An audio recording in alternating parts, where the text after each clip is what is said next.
Il fallait bien que ça arrive. C'est pour le moment l'épisode que j'ai le moins aimé. Bonjour à vous, c'est Alice, votre journaliste VTubing, et aujourd'hui on va parler de Needy Girl Overdose, de l'épisode 7 qui s'appelle Sleep Inside This House, qui est disponible toujours sur Crunchyroll, et ouais, c'est vraiment l'épisode que j'ai le moins aimé. Très certainement parce que niveau mise en scène et niveau audace, on va dire, ouais, de mise en scène et d'animation, c'est celui où il y a le moins de choses. Mais c'est celui qui, du coup, reprend beaucoup l'esthétique de deux choses que je ne connais pas, qui est, du coup, c'est quelque chose que j'ai appris via le site, via le wiki de Needy Girl Overlord. C'est pour ça que je vous invite à aller le suivre. Il est très intéressant si vous souhaitez des informations sur tout simplement l'épisode. Et en fait, c'est un épisode qui reprend énormément l'esthétique de deux trucs. Le premier, c'est c'est un film indépendant anthologique qui s'appelle Coffee and Cigarettes, et aussi le clip musical qui est assez connu, de ce que j'ai l'impression. 6 millions de vues, donc c'est quelque chose qui est assez connu. Mais voilà, le clip musical d'une chanteuse japonaise, que moi je connais pas du tout. Et d'ailleurs, le film Coffee and Cigarette est disponible entièrement gratuitement sur YouTube. N'hésitez pas à aller le voir si ça vous intéresse. Il y a du beau monde de ce que j'ai vu. Il y a Iggy Pop, il y a Bill Murray. Il y a vraiment des grands noms du cinéma dedans. Si ça vous intéresse. En tout cas, que nous raconte cet épisode? Nous suivons Nishika. Je vais essayer de vous le mettre. L'épisode d'abord commence sur le passé de Nishika quand elle était enfant. Donc c'est les trois premières vignettes que vous voyez ici. Quand elle était enfant, on découvre que du coup elle vient d'une famille assez pauvre. La mère est partie. Le père dépense tout son argent dans les courses de chevaux. Et elle doit du coup assurer la garde et la protection de ses trois petits frères. Ce qui explique un peu son comportement un peu obsessionnel à chercher l'amour et à protéger les autres. On sait depuis le début de la série qu'elle est très très active sexuellement, on va dire ça. Et qu'elle protège énormément les autres. Elle est souvent le rempart même des Karamov, ce genre de choses. Donc on a l'explication de potentiellement d'où ça vient. Et alors qu'elle se balade dans Tokyo, elle tombe sur une étrange personne. Je ne sais pas, vous la connaissez peut-être? Elle tombe au détour d'une ruelle après avoir fait tomber plein de filles. Elle tombe sur Amé, et surtout, chose très intéressante, c'est la première des Karamov qui reconnaît du coup Angelica, même si elle n'est pas sous les traits de l'ange. Donc elle reconnaît parfaitement Angelica sous les traits de Amé, et les deux décident du coup d'aller boire un verre dans un café. Et là, c'est à ce moment-là que commence du coup la séquence Coffee and Cigarettes. Et étant donné que je connais pas le film de base, je peux pas vous dire si c'est très finalement reproduit ce genre de choses. Mais si le film est aussi chiant que toute la séquence dans le café, c'est parfaitement reproduit. C'est pas forcément un moment très passionnant, tout le moment dans le café. Puisque c'est beaucoup de plans fixes. C'est du coup Neshika et Ame qui partagent du coup un genre de milkshake et qui discutent autour de qu'est-ce que c'est qu'être streameuse. C'est de ce que j'ai compris un peu les thématiques aussi du court métrage. Alors à l'époque, en 2003, streamer, ça n'existait pas des masses, mais toute la thématique du film anthologique, c'est diverses discussions entre différents personnages sur la vie, la mort, les drogues et tout. Ce qui est une discussion ici dans l'épisode, puisque alors que je m'attendais plus à un épisode sur Neshika, en réalité, on a beaucoup plus un épisode sur Ame en réalité, puisque Neshika fait rôle un peu de psy. Elle perce un peu à jour Ame, qui dit beaucoup de choses sur elle, et qui du coup même évoque tout simplement ça craint d'être remplacé, tout simplement. Que je trouvais un peu intéressant, le fait que on découvre que Ame a peur, mine de rien, d'être remplacée, étant donné que c'est peut-être sa seule chose qu'elle a dans la vie, ce genre de choses. Au final, il semble pas, et c'est ça que je trouve très bizarre avec ce que nous raconte l'animé à ce moment-là, mais donc voilà, épisode un peu intéressant, suivi juste après de toute cette séquence autour du streaming dans le café, d'une petite séquence qui est moche, je suis désolé, où du coup Purple se fait voler sa bague par une petite fille, et du coup les Karamov courent après la petite fille dans Tokyo pour récupérer la bague. J'ai pas trouvé la course-poursuite très belle.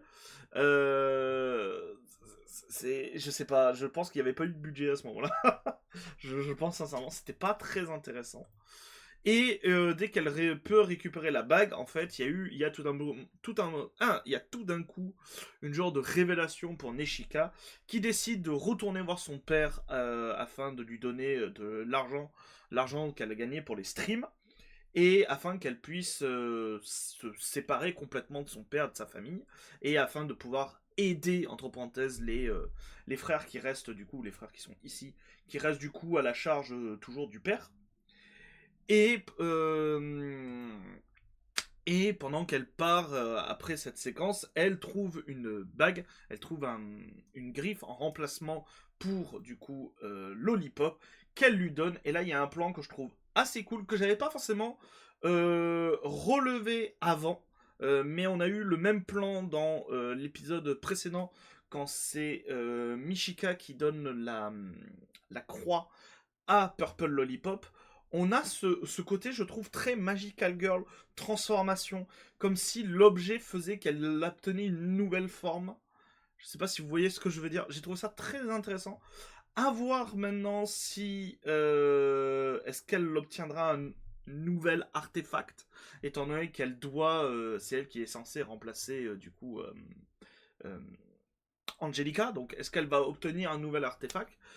Chose que j'ai trouvé un peu dommage dans cet épisode. Après, je m'en étais douté que ça allait être une série d'épisodes centrés autour du coup des Karamov. Il y avait en effet dans Whatever, on avait tout un, je crois que c'est dans Whatever, c'est ça. On avait tout un passage, étant donné qu'elle doit faire un concert. C'est Whatever. Oui, c'est ça, c'est bien Whatever. Où elles doivent faire tout un concert et on a une deuxième partie qui est centrée autour de Lollipop. Purple Lollipop. On avait Turnaround qui est juste au-dessus de moi d'ailleurs. Turnaround qui était l'histoire de Michika. Là, on a un peu plus Neshika, même si je trouve que plus de la moitié de l'épisode est plus une. Comment ça s'appelle, une séance psy sur Ame et qu'est-ce qu'elle apporte au monde en tant que Angel Kawaii. Euh, donc c'est très particulier. Ça fait un moment, je trouve, qu'on n'a pas vu Caché qui était très présente dans l'épisode 1, puis ensuite pas du tout, et qui est revenu fin de London Calling et début Whatever. Donc après, j'ai pas l'impression que le prochain épisode c'est encore c'est sur Caché, donc j'ai l'impression qu'elle va revenir que pour l'épisode 10. Épisode 10 Non, épisode 9, pardon. Donc voilà, j'ai l'impression qu'on arrive un peu au ventre creux de l'animé. C'est, encore une fois, je tiens à dire, c'est pas mauvais. C'est juste que c'est moins, en fait, c'est moins explosif que les autres épisodes qui étaient incroyables de mise en scène, de métaphores, ce genre de choses. Ici, à part la toute première partie où du coup Neshika et Ame discutent sur à quoi sert une streameuse, quel est le rôle d'une streameuse dans la vie, ce genre de choses, que j'ai pas trouvé forcément très intéressant. Même si du coup on apprend des choses, notamment sur Ame, que oui, au tout début, quand elle était streameuse, donc c'est le jeu vidéo, elle prenait différents médicaments, différentes drogues pour streamer. Ce qui, elle semble dire, n'est plus le cas aujourd'hui. Ce que je trouve être un peu bizarre, étant donné que ça rentre un peu comment ça s'appelle, en conflit avec l'épisode 1 où on la voit chez elle dans un coussin, sur un coussin. Alors, je crois qu'elle a ses scarifications qui saignent et on la voit avec de l'alcool et des médicaments, de l'alcool, des médicaments, de la drogue. Et aussi, je crois dans Internet Overdose. Après Internet Overdose, c'était un peu un comment ça s'appelle, un flashback, mais je trouve ça bizarre.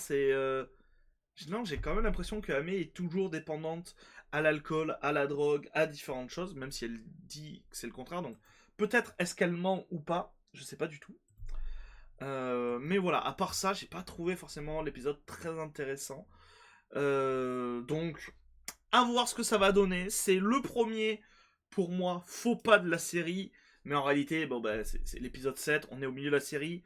Comme toutes les séries, il y a souvent un ventre plat, ventre creux, je ne sais plus comment ça s'appelle. Quand on arrive au milieu de la série, donc souvent les trois épisodes au milieu, c'est-à-dire 7, 8, 9, généralement c'est ça. J'ai remarqué ça avec beaucoup d'animés, c'est très souvent quand on arrive à ce moment-là, c'est bon, on met les trucs un peu aux F, on met les épisodes, comment ça s'appelle, filler, ce genre de choses. On en profite pour poser les enjeux pour développer les personnages et tout. Donc, c'est souvent pas des épisodes qui sont très intéressants. J'ai l'impression qu'on va rentrer dans ce niveau-là avec Needy Girl Overdose. C'est pas très grave, c'est du moment que le début était bien, du moment que la fin est bien, ça va être l'essentiel. En tout cas, voilà, c'est la seule chose que j'ai à dire sur l'épisode. Euh, Vous, qu'en pensez-vous? N'hésitez pas à me dire ce que vous en pensez et surtout, n'hésitez pas à me dire si vous allez regarder Coffee and Cigarette. Je l'ai trouvé vraiment sur YouTube en plutôt bonne qualité et surtout en sous-titré anglais. Donc si ça vous intéresse, n'hésitez pas. Personnellement, je sais pas trop. J'ai essayé de me forcer, étant donné que c'est une anthologie, donc je pense que je pourrais me forcer avec les deux premières, séquences. Ça fait une vingtaine de minutes, ça fait un épisode. Je regarderai. Mais voilà. Du coup, je vous dis des bisous. Voilà. Je vous donne rendez-vous dans la prochaine review de Needy Girl Overdose. C'était Alice. Bisous tout doux. Mouah.